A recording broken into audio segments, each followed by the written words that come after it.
কুয়াকাটা ভাঙা ৬ লেন মহাসড়ক নির্মাণ, পায়রা বন্দরকে পূর্ণাঙ্গভাবে চালু করা ও বরিশালে ভোলা সেতু নির্মাণ সহ ৯ দফা এবং দক্ষিণাঞ্চলের উন্নয়নের দাবিতে পটুয়াখালীর কলাপাড়ায় মানববন্ধন অনুষ্ঠিত হয়েছে।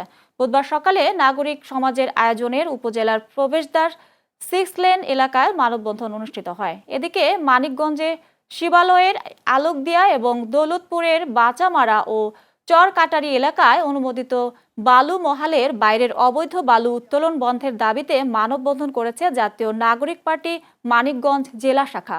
বুধবার শহরের শহীদ রফিক চত্বরে মানববন্ধন অনুষ্ঠিত হয়। মানববন্ধনে বক্তারা অভিযোগ করেন, অবৈধ বালু উত্তোলনের কারণে কৃষি জমি, বসতবাড়ি, গ্রামীণ সড়ক ও ৩৩ কেভি বিদ্যুৎ লাইনের পিলার ক্ষতিগ্রস্ত হচ্ছে।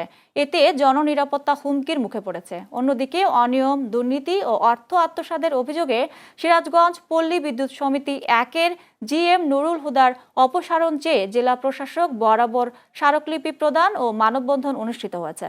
বুধবার সিরাজগঞ্জ জেলা প্রশাসক কার্যালয়ের সামনে ভুক্তভোগী গ্রাহকরা এ মানববন্ধন করেন।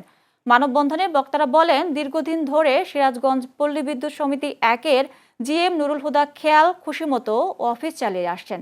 সেবা দিতে গিয়ে প্রতিনিয়ত হয়রানির শিকার হচ্ছে গ্রাহকরা।